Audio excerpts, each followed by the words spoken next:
Bonjour à tous, j'espère que vous allez bien. On est déjà arrivé au 5e épisode de la série reportage à la rencontre d'eux. Et pour terminer, on va aller rencontrer des blogueurs. À vrai dire, on va rencontrer une blogueuse donc à Paris et ses co-créateurs au Canada. Donc là, on va aller voir Clémence et c'est parti. Hey! Bonjour! Salut! Ça va? Oui, toi? Ouais, super. Merci à toi d'avoir accepté mon invitation. Merci, avec plaisir. Donc, je vais te laisser te présenter toi et ensuite la vidéo jeunesse, l'équipe, qu'est-ce que vous faites en général, oui. quoi. Je m'appelle Clémence, j'habite à Paris, je suis revenue là il y a quelques mois, après avoir vécu 4 ans et demi à La Réunion et 12 ans au Québec. Ouais. À la base, j'ai grandi à Paris, mais moi j'ai étudié en histoire à l'université, j'ai fait mon master et après j'ai une formation de bibliothéconomie et de documentation. D'accord. Pour être bibliothécaire, voilà, c'est ça. Et super. Documentaliste. Ok. Je fais partie du petit collectif Biblio Afro Jeunesse sur Instagram. En fait, on est plusieurs dans ce collectif. Il y a moi qui suis basée à Paris, mais il y a 3 autres membres qui sont à Montréal. Il y a Sébastien, Nadège et Joyce. D'accord. Il y a aussi eu Marjorie pendant un moment qui était avec nous, qui nous a beaucoup aidé pour la mise en place et qui nous donne encore beaucoup de jolies suggestions. Okay. Et donc c'est vraiment un travail d'équipe transatlantique. Paris-Canada. Exactement. D'accord. Et notre projet, en fait, c'est Biblio Afro Jeunesse sur Instagram. Et à la base, on présente des livres jeunesse avec des personnages racisés dans une perspective antiraciste. D'accord. Donc la page, elle a été créée quand? Elle a été créée il y a quelques mois, un peu après la rentrée scolaire, donc je dirais septembre-octobre. Ouais. C'est beaucoup Sébastien et Joyce qui en parlaient de leur côté à Montréal. Quand Sébastien, notamment, s'est rendu compte, en cherchant des livres pour ses enfants, qu'il n'y avait pas beaucoup de diversité ou alors qu'il y en avait mais qu'il fallait vraiment les chercher, notamment dans les pays francophones. Niveau anglophone, surtout aux États-Unis, il y avait déjà beaucoup plus de choix. Il y avait beaucoup plus de choix. Et en discutant tous les deux, moi j'ai un parcours de bibliothécaire, je me suis toujours intéressée aussi à la littérature jeunesse pour éduquer les enfants, éveiller leur conscience sociale, politique, personnelle, tout ça. Et donc en fait, on a parti ça comme ça sur Instagram il y a quelques mois. C'est parti de là du coup. Ouais, c'est parti de là. Ok. Donc à vous quatre, du coup, vous référencez tous les livres en France, mais aussi au Canada ou aussi aux États-Unis? Tous les livres, je sais pas, on n'a pas cette prétention-là. C'est ça, mais on cherche beaucoup, puis on essaye de présenter les livres qu'on trouve chouettes au niveau graphisme, au niveau histoire, au niveau éveil des enfants, présentation de l'histoire, valorisation du patrimoine afrodescendant, afro-américain ou africain en France, au Canada, l'histoire de l'esclavage, l'histoire de la colonisation. Vous êtes à combien d'abonnés là? Là, on est à 3000 abonnés. Ouais, quand même. C'est qu'il y a il y avait un vrai besoin quand même. C'est ça, il y avait vraiment, c'est ça, en fait, c'est vraiment de ça dont on s'est rendu compte. Parce qu'au début, je me rappelle, on avait des discussions par mais de toute façon, si on touche quelques personnes, c'est déjà ça le principal. Même si c'est juste 15 personnes, 20 personnes. Alors qu'en fait, c'est déjà ça parce qu'on se dit, s'il y a un besoin et que ce besoin-là, on vient le remplir pour quelques personnes, c'est vraiment l'essentiel, c'est de transmettre de l'information. Après, les gens, ils font ce qu'ils veulent avec. Mais au moins, vous aurez transmis l'info, quoi. Et en fait, au fil des messages, au fil des discussions, et là, de semaine en semaine, de mois en mois, on a eu énormément de demandes, on a eu énormément d'abonnés, plein de messages d'encouragement qui disaient « Ah oui, c'est vrai, on n'avait pas pensé à ça comme ça. » Ou « Ah oui, moi aussi, en tant que parent, je retrouve ce problème avec mes enfants. » Puis c'est surtout, c'est des livres qui valorisent, qui montrent que c'est une histoire riche, un patrimoine riche. Puis c'est des livres auxquels les petits-enfants racisés peuvent s'identifier, mais aussi c'est pour tout le monde. Et ça, on met aussi beaucoup l'emphase là-dessus. Justement, la page, elle s'appelle Biblio Afro Jeunesse. Donc, c'est pas justement que des livres pour Afro, c'est vraiment pour toutes les cultures et tous les enfants racisés. Hein. C'est ça. À la base, c'est vraiment Biblio Afro Jeunesse, parce qu'on présente essentiellement des livres avec des personnages afro-descendants, afro-américains, d'origine africaine en France ou au Canada. D'accord. Mais ces livres-là, ils ne sont pas que pour les personnes d'origine afrodescendantes ou afro-américains. C'est vraiment pour tout le monde. C'est pour que les personnes afrodescendantes se sentent représentées, mais c'est aussi pour normaliser la pluralité des représentations dans une perspective antiraciste. C'est ça. Ok, justement, un constat. Toi qui es à Paris, je voudrais bien avoir ton constat à toi. Comment tu pourrais décrire la situation en France au niveau de la diversité dans les livres, en fait? Je pense qu'il y a des efforts qui sont faits, ça c'est sûr. Mais après, c'est vraiment pas l'idéal parce que justement les ouvrages de littérature jeunesse ou même pas jeunesse qui présentent des personnages afrodescendants vont toujours être présentés comme une altérité, comme un autre à découvrir ou quelque chose de plus j'aime pas ce mot-là, mais communautaire, où c'est on va présenter des personnages afrodescendants pour les personnes afrodescendantes, ou vraiment pour un peu folkloriser ou exotiser une représentation. Et c'est jamais mis sur un pied d'égalité, alors que le but, c'est vraiment, dans une perspective antiraciste, de normaliser la multiplicité des représentations pour que tout le monde se sente représenté, mais que tout le monde puisse s'identifier à des personnages de diverses origines, diverses histoires, et de montrer que justement c'est des cultures riches, c'est des histoires riches qui sont source de force, et qu'il y a plein de modèles, de rôles, en anglais c'est rôle modèle là, mais rôle modèle. Okay. De représentations, même de personnes auxquelles on peut s'identifier, qui sont des personnages forts. Pour donner des exemples aux enfants, quand on pense par exemple aux États-Unis à Rosa Parks, Martin Luther King, en France ça pourrait être Léopold Senghor, Aimé Césaire, vraiment des personnages historiques forts, des femmes fortes aussi, auxquelles les enfants peuvent s'identifier, mais pas juste les enfants afrodescendants, mais tous les enfants. Exactement. Justement. D'accord. Pour la situation au Canada, on va laisser Banadège et Joyce nous faire part de leurs impressions. Le constat au Canada est qu'il y a très peu de diversité dans la littérature jeunesse. Malheureusement, j'ai pas pu trouver de statistiques canadiennes et même de statistiques québécoises. Par contre, c'est pas difficile de se rendre compte que l'offre de livres avec des personnages issus de la diversité est très, très, très limitée. Ce manque de diversité-là, ça se retrouve dans toutes les sphères de la société. On peut penser aux médias, on peut penser aux entreprises, on peut penser aux modèles de beauté qui sont valorisés dans la société, on peut penser au milieu scolaire et aussi au monde de l'édition des livres. Pour donner une idée, en fait, j'ai consulté une étude d'une université américaine, donc c'est Wisconsin-Madison. En 2018, ils ont analysé 3134 livres pour enfants, en fait, ceux qui ont été publiés cette année-là. Donc, ils se sont rendus compte que 1% des personnages étaient autochtones et des Premières Nations, 5% des personnages étaient hispaniques, 7% des personnages étaient asiatiques, 10% des livres avaient des personnages afro-américains, 27% des livres avaient des personnages qui étaient des animaux, et 50% des livres avaient des personnages blancs. Donc, c'est vrai que ce sont des données américaines, mais ça permet quand même de nous donner une idée de la situation. Concernant les conséquences sur le long et moyen et court terme même que les enfants ont quand ils ne se voient pas représentés. Parce que tu vois, moi, par rapport au livre que j'ai pu écrire pour les cheveux crépus, j'ai eu pas mal de retours concernant des témoignages d'enfants qui n'aimaient pas leurs cheveux ou des personnes qui n'aimaient pas leurs cheveux étant petits.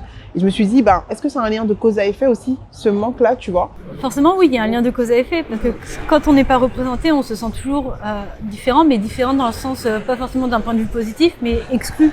Dans le sens où quand on nous présente une norme qui est censée représenter tout le monde, mais qui ne nous représente pas, cette norme-là, elle devient excluante dans le sens où on ne se sent pas inclus dedans. On a toujours l'impression d'être un peu de côté. Dans les marges. Ouais, c'est ça. C'est vrai pour les cheveux crépus, c'est vrai aussi pour les petites filles qui vont développer des complexes par rapport à leur corps. Leur corps, leur poids, leur couleur. Exactement. C'est par rapport à tout ça. Et si on multiplie les représentations, et si on multiplie ces représentations, mais d'un point de vue positif, en montrant que toutes ces représentations sont aussi valides les unes que les autres, et qu'elles sont belles, qu'elles sont fortes, qu'elles sont source de la gentilité, tout ça, là, ça va faire en sorte que les enfants qui vont lire ces livres-là, ceux qui vont se sentir représentés, vont dire « Ah bah oui, moi aussi, j'ai le droit d'exister », parce qu'évidemment, ils ont le droit d'exister. Moi aussi, je me reconnais dans je me reconnais, puis je suis beau, je suis belle, je suis intelligente. Comme le personnage de l'histoire. Je suis capable comme le personnage de l'histoire. Mais les personnes qui correspondent pas forcément au personnage de l'histoire vont dire « Ah bah oui, les personnes comme ça, elles existent, elles font partie de la norme. » Aussi, exactement. Au moins, tu vois que le monde est vaste et qu'il n'y a pas qu'un seul modèle ou qu'une seule histoire, en fait. C'est ça, et que oui, il ne s'agit pas de compartimenter les représentations et les identités. C'est de créer une unité dans la diversité, dans le sens où pas d'a priori, pas de stigmates, pas de préjugés, exactement, mais sans créer une norme qui invisibilise les différences, mais au contraire qui les valorise et qui met de l'avant des choses qui sont le plus souvent mises de côté ou vues comme de moindre importance, de moindre valeur par rapport à un universalisme complètement abstrait et qui nie ces différences. D'accord. Pareil, après, j'aurais aimé avoir l'avis de Nadège et de Joyce à ce niveau-là, concernant les conséquences que ça peut avoir sur des enfants. Donc, on va voir ça avec elles. Je trouve que c'est important pour les jeunes de voir en fait des modèles qui leur ressemblent.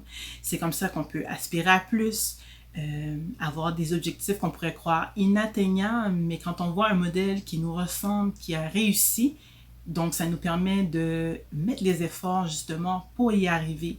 Donc, ça nous permet d'être motivés, d'être inspirés, d'avoir une vision pour son futur. Donc, pour moi, c'est très, très, très bénéfique, justement, que les jeunes noirs puissent avoir des modèles, en fait, qui leur ressemblent pour être inspirés et vouloir foncer, justement, et pour qu'ils réalisent aussi leurs rêves. Je dirais que même si les choses sont en train de changer tranquillement, malheureusement, la plupart des modèles, en fait, qui sont présentés, la plupart des modèles, disons, noirs, sont plutôt négatifs. Donc, souvent, on va les présenter comme des criminels, des voleurs, des personnes qui ne sont pas éduquées. Donc, c'est souvent sous un mauvais angle et souvent négatif. Donc, pour moi, ça a un impact vraiment nocif pour nos jeunes. Les conséquences de tout ça, je dirais que ça vient justement toucher l'estime de soi, l'acceptation de soi, tout ce qui est l'amour de soi par rapport à, disons, la couleur de notre peau, par rapport à nos cheveux, la texture, par rapport à notre histoire, par rapport à, disons, où on vient, nos origines. Donc, je trouve que ça a des impacts vraiment à plusieurs niveaux, même ça peut amener à des crises identitaires. Donc, c'est pas rien, c'est vraiment une problématique. Je travaille en milieu scolaire, au primaire, et je considère que c'est de ma responsabilité d'être un modèle, en fait, pour tous les enfants, mais surtout pour les jeunes filles noires. C'est important qu'elles me voient avec mes cheveux naturels, c'est important qu'elles me voient avec des coiffures protectrices comme des tresses. Donc, j'ai souvent eu des discussions avec certaines jeunes filles et souvent elles me disaient qu'elles aimeraient avoir justement les cheveux raides. Donc, on discutait de tout ça, mais le but à la fin de la journée, c'est je veux les amener à réaliser justement qu'elles peuvent apprendre à aimer qui elles sont. Elles peuvent apprendre à aimer la texture de leurs cheveux. C'est vraiment juste une question d'éducation et d'apprentissage. Je pense qu'on a perdu ça au fil du temps. Donc, si je peux leur apprendre à se valoriser, j'aurai rempli mon devoir parce que pour moi, c'est très important. Et maintenant que j'ai une fille, je suis encore plus consciente de tous ces enjeux-là. Je veux que ma fille aime qui elle est. Je veux lui inculquer ça très jeune. Je veux qu'elle aime sa couleur de peau. Je veux qu'elle aime la texture de ses cheveux. Je veux qu'elle aime ses origines. Je veux qu'elle aime son histoire. Je veux qu'elle aime vraiment tout, absolument tout d'elle. C'est très important. Je veux pas non plus qu'elle ait de complexe parce que, justement, les traits des Noirs ne sont pas valorisés au niveau de la société. Donc, je veux pas qu'elle en subisse les conséquences. Donc, très tôt, je veux lui inculquer cet amour de soi par rapport à qui elle est. Alors maintenant que vous avez référencé pas mal de livres sur votre page, où est-ce que, en tant que parent, moi, je peux trouver des livres en fait pour les enfants? C'est sûr que sur Internet, c'est toujours une bonne solution. Évidemment. Après, la plupart des livres, c'est très facile d'aller dans les bibliothèques de quartier ou les petites librairies, les librairies indépendantes aussi. Ouais. Il suffit de passer les commandes. Des fois, ça prend un petit peu plus de temps que sur Amazon. C'est sûr. Mais au moins, on soutient aussi des petits commerces qui font vivre les quartiers, qui font vivre les communautés. Et l'avantage aussi, c'est que quand on commande un livre dans une librairie, après, ça peut les inciter à l'avoir en rayon Aussi. de façon plus... Et tu penses que ça expliquerait pourquoi il manque de la diversité chez les grandes distributions aussi de livres? Mais parce qu'il y a encore l'a priori qui se dit que c'est pour des cas particuliers, Donc que ça c'est pas marchera pour tout le monde, Ouais. qu'il n'y a pas le bassin pour le faire et tout ça. D'accord. Alors que pas du tout. Si on montre qu'il y a une demande aussi, en allant demander dans les bibliothèques, dans les petites librairies de quartier, ils vont se rendre compte À un moment aussi. donné, ils vont se rendre compte que oui, il y a un vrai besoin en fait. Oui, et en parlant aussi aux maisons d'édition. Ouais. Parce que si les maisons d'édition, elles sortent des bouquins, mais qu'elles les mettent pas autant de l'avant que Ouais. les autres, C'est normal que forcément ils sont pas c'est aussi ça. Parce que visibles. c'est facile de dire ah oui, on n'a pas de demande, mais en même temps, si on valorise pas ce qu'il y a, si on valorise pas certains Les livres, ouvrages, ouais, qui changent de la norme. on va pas chercher des gens qui se seraient pas posé la question. C'est vrai. Et par rapport au retour que tu as pu avoir sur la page, des parents ou des personnes aussi que tu as pu conscientiser, des personnes qui s'en rendaient pas compte, parents ou non, mais qui se sont dit en voyant ta page, ah bah oui, ouais, il y a vraiment un truc en fait. Oui, bah comme on en parlait un petit peu, c'est avec les événements qui s'est passés les dernières semaines, les derniers mois, on a vraiment vu un boost dans les demandes, dans les messages, dans les personnes qui se sont abonnées, qui se sont mis à nous poser des questions, des liens qu'on a tissés. Et oui, il y a quand même un éveil. On espère évidemment que c'est pas juste temporaire et que c'est vraiment une prise de conscience. Ça pourrait durer. Que ça va durer et que c'est pas juste dans le sens performatif ou c'est pas juste temporaire pour se donner bonne conscience ou tout ça, mais que c'est vraiment une prise de conscience collective et individuelle où va vraiment y avoir des changements dans la perception de voir les rapports sociaux entre personnes blanches et personnes racisées et inversement, et de comprendre justement les rouages systémiques de ces rapports-là, et que pour les déconstruire, il y a plein de manières de le faire, que ce soit en tant qu'adulte, aller lire des livres, discuter avec les personnes, être ouverte à la critique aussi et se remettre en question pour les personnes blanches par rapport à des comportements qu'on peut avoir, et de se dire aussi qu'il y a plein d'autres médiums, dont la littérature jeunesse, qui est un médium d'éducation, qui peut servir de support pour les enfants. Exactement. Pour valoriser leurs origines à eux, ou pour valoriser et mettre sur un plan d'égalité toutes les histoires.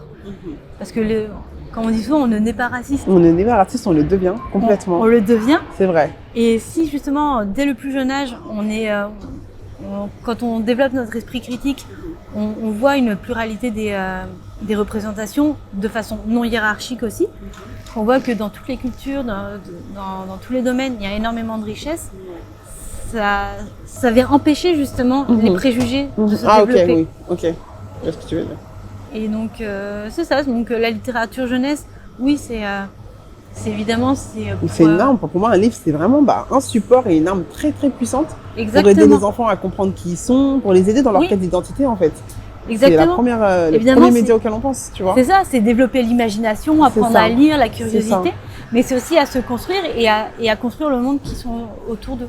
Exactement. Et par exemple, il y a plein de livres qu'on présente qui sont à saveur historique. Comme les livres sur Rosa Parks, sur Jesse Owens, sur Martin Luther King, des contes africains, des histoires américaines, où ça permet de s'approprier l'histoire, de la connaître, mais d'un point de vue ludique aussi, avec des images, puis d'être fier de son histoire et fier de l'histoire des autres quand c'est pas la nôtre aussi. Exactement. Pour être fier de tout. C'est une éducation.